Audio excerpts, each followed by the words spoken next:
नमस्कार, फिर से स्वागत है आपका श्याम पाठशाला ऑनलाइन क्लासों में। अब जो हम विषय पढ़ने जा रहे हैं वो है मानव भूगोल का विकास। कि मानव भूगोल है वो अपने शुरुआती तौर पर किस प्रकार था और आज है वो किस प्रकार है, किस प्रकार इसका विकास है वो पढ़ेंगे। इसका क्रम पढ़ने के लिए हम क्या करते हैं, छोटी सी बात यह है कि जब पृथ्वी के जो पर्यावरण है उसका अनुकूलन, उसका समायोजन, उसका रूपांतरण आदि जो प्रक्रियाएं हैं वो कब प्रारंभ हुई, जब मानव का अभिवृद्धि हुआ। जब मानव बना उसी के साथ ही पृथ्वी पर्यावरण में अनुकूलन, समायोजन और रूपांतरण आदि प्रक्रियाएं हैं वो शुरू हो चुकी है। मानव भूगोल के विकास के 3 युग माने गए हैं। पहला प्राचीन काल, दूसरा मध्यकाल और तीसरा आधुनिक काल। 3 कालों में विभाजित किया गया है मानव विकास। मानव भूगोल का जो विकास 3 भागों में विभाजित किया गया। इसमें पहला पढ़ते हैं हम प्राचीन काल। इसमें क्या हुआ था, इस काल के अंतर्गत जितनी भी सभ्यताएं थी, जितने भी समाज थे, वो एक दूसरे के बारे में बहुत कम जानते थे। कि विभिन्न समाज एक दूसरे के बारे में कम जानते थे, उनके सीमित ज्ञान था, ज्यादा ज्ञान नहीं था उनके पास।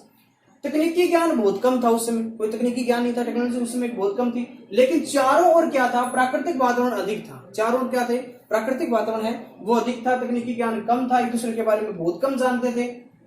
जैसे कुछ सभ्यताएं थी, जैसे भारत है, चीन है, मिस्र है, यूनान है, रोम है आदि जो सभ्यताएं थी उस समय मौजूद थी। उस सभ्यताओं के बारे में क्या है कि जैसे मान लो भारत और चीन के संबंध अच्छे नहीं थे, लेकिन भारत और मिस्र के इतिहास के बारे में पढ़े तो भारत और मिस्र के और यूनान के जो संबंध है बहुत अच्छे बताए जाते हैं।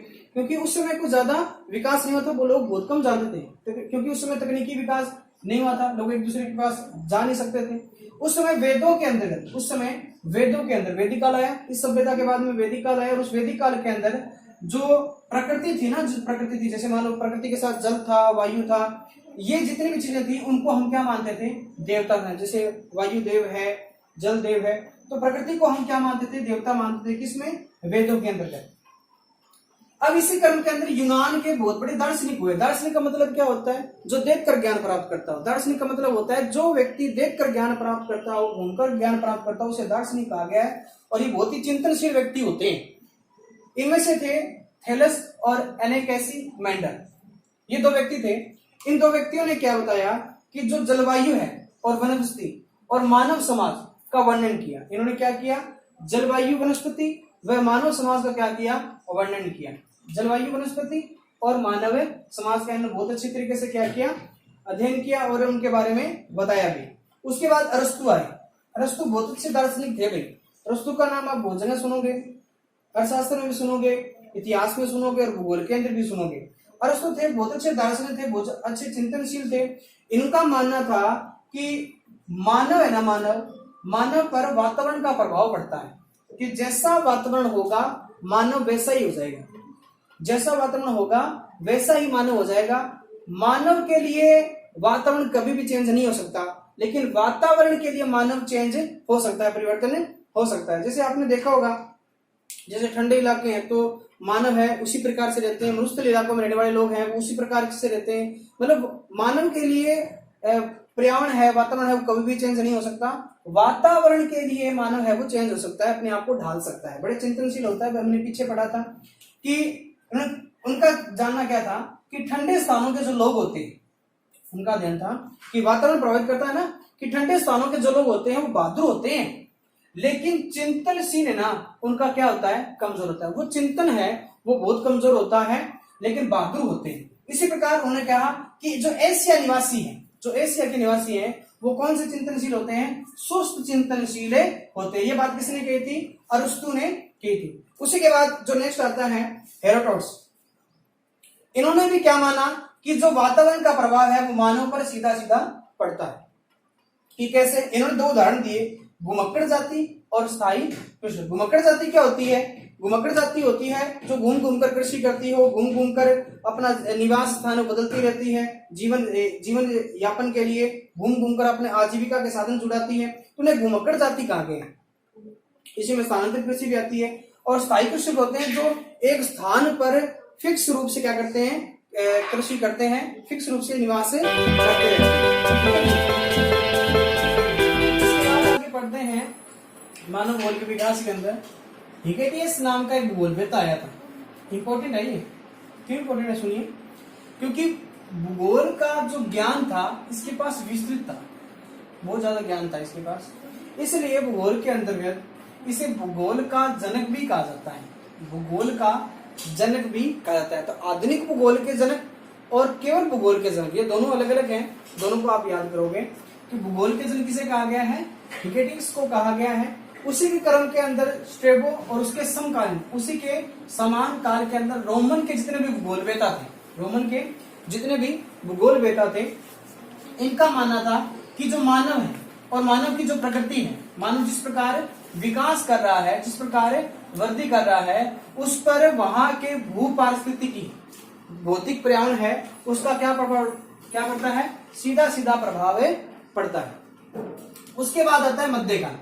मध्यकाल के अंदर क्या हो गया, मध्यकाल के अंदर व्यक्ति के अंदर ज्ञान है, शिक्षा का जो विकास है वो बहुत ज्यादा हुआ और शिक्षा के अंदर विज्ञान ने स्थान ले लिया। विज्ञान है वो अपना स्थान बना चुकी थी उस समय नौचालन आ गया। नौचालन से क्या हो गया कि एक महाद्वीप से दूसरे महाद्वीप जाना बिल्कुल सरल हो गया और उसी के आधार पर अनेक खोजें होनी शुरू हो गई और तकनीकी ज्ञान भी आना शुरू हो गया, क्योंकि शिक्षा का स्थान विज्ञान ने उसमें ले लिया था। विज्ञान ने जब स्थान लिया तो तकनीकी ज्ञान है वो अधिक हो गया, अन्वेषण खोजें ज्यादा होने लगी, नौचालन अधिक होने लगा और ये सब अधिक से अधिक कहाँ हुआ, यूरोप में हुआ। यूरोपीय देश थे उनमें सबसे ज्यादा हुआ। क्यों? क्योंकि बाकी जितने भी देश थे जैसे दक्षिण अफ्रीका है, दक्षिण एशिया है, अमेरिका है, उस समय क्या थे, यूरोपीय देशों के गुलाम थे, जिसके कारण उनको शिक्षा या विज्ञान का सही तरीके से लाभ नहीं मिल पाया, जबकि यूरोपीय लोगों को ज्यादा मिल पाया। इसी कारण देशों और जो जितने भी लोग थे, जो जितने भी देश थे, जितने भी लोग थे, उनके बीच में जितनी मिथक बातें थी, जो गलत फहमियां थी और जो रहस्य थे, वो क्या हो गए, धीरे धीरे खुलने लगे। ठीक है, क्योंकि उन्होंने, यूरोपीय लोगों ने क्या कर लिया था, अब तक शिक्षा के अंदर विज्ञान का बहुत ज्यादा विकास कर लिया था, जिससे तकनीकी ज्ञान भी क्या हो गया, उच्च हो गया। उसके बाद यूरोपीय लोग शिक्षित होने के कारण क्या हो गया, जितने भी लोग शिक्षित हुए इन्होंने क्या किया, उद्योग लगाना शुरू कर दिए। उद्योग है वो लगाने शुरू कर दिए और उद्योग के अंदर जितने भी वस्तुएं बनी, उन वस्तुओं को बेचने के लिए उनको क्या चाहिए थे, बाजार चाहिए थे। उनको क्या चाहिए थे, बाजार है वो चाहिए थे। जितने बाजार थे वो यूरोपीय देशों के अंदर पूर्ण हो चुके थे और अपने माल को, अपने वस्तुओं को बेचने के लिए उनको अतिरिक्त बाजार की आवश्यकता थी। इसलिए इन्होंने उपनिवेशीकरण की नीति अपनाई। उपनिवेश करने की नीति का मतलब क्या होता है कि किसी राष्ट्र की, एक राष्ट्र की सीमा से निकलकर दूसरे राष्ट्र की सीमा में जाना और व्यापार के बहाने जाकर उनके राजनीतिक तथ्यों या विषयों पर क्या कर लेना, कब्जा कर लेना और उनको गुलाम बना लेना ही उपनिवेशीकरण नीतियां थी। और व्यापारीकरण और उपनिवेशीकरण के कारण क्या हो गया कि नवीन स्थानों की खोज है वो धीरे धीरे होने लगी थी। जैसे वास्को डिगामा था, वास्को डिगामा ने किसकी खोज थी, भारत की खोज की थी। वो कब हुआ था, नौचालन। जब नौचालन आ गया था, तकनीकी ज्ञान हो चुका था, कंपास आ चुके थे, दिशा सूचक था वो यंत्र है वो आ चुका था, जिस कारण क्या हो गया कि वास्को डिगामा ने नवीन स्थानों की खोज की थी, जिसके अंदर एक भारत भी था।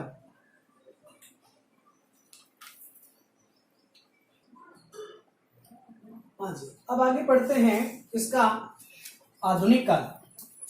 आधुनिक काल में क्या हो गया, जो वर्तमान जो काल चल रहा है उस काल की बात हो रही है, जिसकी शुरुआत है वो जर्मन भूगोलवेताओं को जाता है। इनकी शुरुआत, आधुनिक काल की शुरुआत का आश्रय किसको जाता है, जर्मन के भूगोलवेताओं को जाता है, जिनमें से थे हेम्बोल्ट, रिटर, फ्रोबेल, पेशेल, रेडजल और रिचटहोफेन। ये थे वो जर्मन के भूगोलवेता थे। इसी के साथ सबसे इंपॉर्टेंट बात आ जाती है कि मानव भूगोल के बारे में विस्तृत ज्ञान किस देश को हुआ था, वो हुआ था फ्रांस के लोगों को। फ्रांस के लोगों को है वो मानव भूगोल के बारे में सबसे विस्तृत ज्ञान था। मानव भूगोल पर ग्रंथ लिखने वाले कौन थे, मानव भूगोल के ऊपर ग्रंथ लिखने वाले कौन थे, जिनमें से थे रेडजल, विडाल डी ब्लॉस, ब्रूस डी मॉर्टन, डिमाजिया और फ्रेबे। उसके साथ अमेरिकन भूगोलवेताओं का अगर नाम ले तो उनमें से आता है एलन सैंपल, एंटिगटन, बोमेन, कॉर, सॉवर, और ग्रिफिथ टेलर। इसके बाद ब्रिटेन की बात करें तो ब्रिटेन के देशों के अंदर भूगोलवेताओं के अंदर आता है हर्बर्टसन, मैकेंडर, रॉक्सबी और फुलर। ये 4 भूगोलवेताओं के नाम ब्रिटेन देशों के अंतर्गत आते हैं। अब इसकी एक छोटी सी विचारधारा है कि विचारधाराओं पर अध्ययन, क्योंकि कई भूगोलवेताओं के अपने अपने कुछ विचार थे, उन विचारधाराओं पर भी अध्ययन किया गया, जिसमें से पहला था नियतिवाद। नियतिवाद है वो प्रकृति पर आधारित है और इसके ऊपर क्या था कि जितनी भी घटना होती है उसका पीछे कोई ना कोई निर्धारण हो चुका था। कोई घटना होती है उसके पीछे न पीछे कोई कारण होता है, अर्थात वो घटना जो हुई है उसके पहले है उसका निर्धारण हो चुका होता है कि मानव अपने जो फल है वो कर्मों पर डिपेंड करता है।